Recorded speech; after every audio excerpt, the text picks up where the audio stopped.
the American Indian Movement, Voices of Resistance and the Fight for Native Justice. On a cloudy November morning in 1969, a small boat slipped quietly into San Francisco Bay. Its destination was Alcatraz Island, a place of abandoned cells and broken dreams. But as Native American activists stepped onto its cold, rocky shores, they carried with them a spark that would ignite a movement, echoing across the nation and reshaping the course of Indigenous activism. This was the American Indian Movement, AM, a force that refused to be silent, determined to reclaim a future stolen by centuries of injustice. The birth of a movement. The late 1960s in America were a time of upheaval and hope. Civil rights marches, anti-war protests, and demands for equality filled the streets.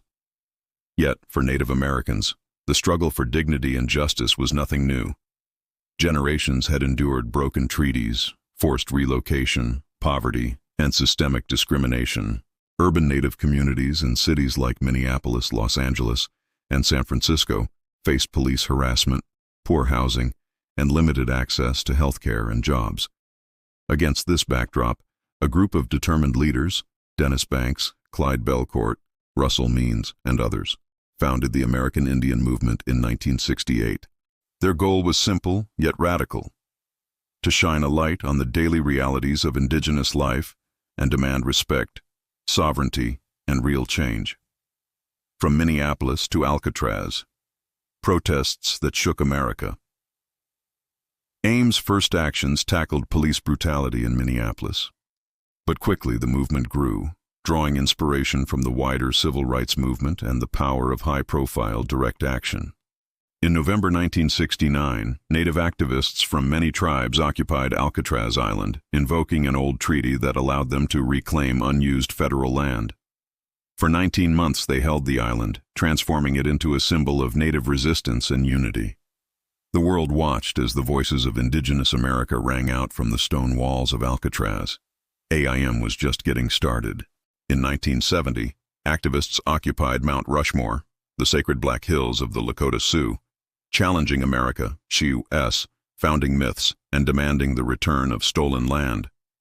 In 1972, hundreds of AIM members and supporters staged a dramatic takeover of the Bureau of Indian Affairs in Washington, D.C., turning the nation's attention to decades of broken promises and failed government policies. The Longest Walk, a nation on the move. Perhaps the most powerful symbol of AIM's determination came in 1978 with the Longest Walk. Protesters representing over 100 Native nations set out from San Francisco, walking more than 8,000 miles to Washington, D.C. Their message was clear: Native Americans would not be erased and their rights would not be ignored. Along the route, marchers faced threats, exhaustion, and hardship. But they also found solidarity, drawing support from civil rights leaders, activists, and ordinary Americans. By the time they reached the nation's capital, the Longest Walk had become a testament to Native resilience and a demand for dignity that could not be denied.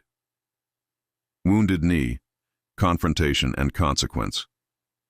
The most dramatic and tragic chapter of AIM's early years came in 1973 at Wounded Knee, South Dakota. In response to corruption and injustice on the Pine Ridge Reservation, AIM members and local Lakota residents occupied the town of Wounded Knee, site of the infamous 1890 massacre. For 71 days they faced off against federal marshals and the FBI. The standoff was tense, sometimes violent, and ultimately costly. Lives were lost, and the community was left scarred. But Wounded Knee also forced America to confront its past and present treatment of Indigenous peoples. News cameras captured the scene, and the voices of AIM leaders reached millions. The message was clear: Native Americans would no longer accept invisibility or injustice. Under fire, government surveillance and repression, AIM's bold tactics and growing influence made it a target for government surveillance. The FBI and CIA viewed the group as a threat, subjecting leaders to COINTELPRO operations, harassment, and infiltration. Despite these efforts to silence them, AIM's spirit remained unbroken. The movement inspired a new generation to take pride in their heritage, fight for sovereignty, and demand a seat at the table.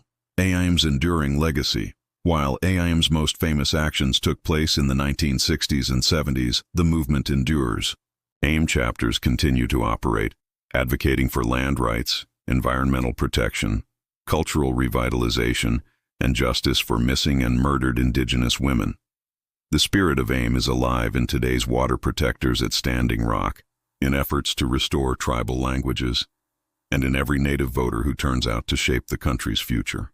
The American Indian movement was, and remains, a powerful reminder that history is not only written by those in power, but by those who dare to rise up and demand justice. From Alcatraz to Wounded Knee and beyond, AIM's legacy is one of courage, resilience, and hope. A call to honor the past, confront the present, and build a future where Native voices are heard and respected.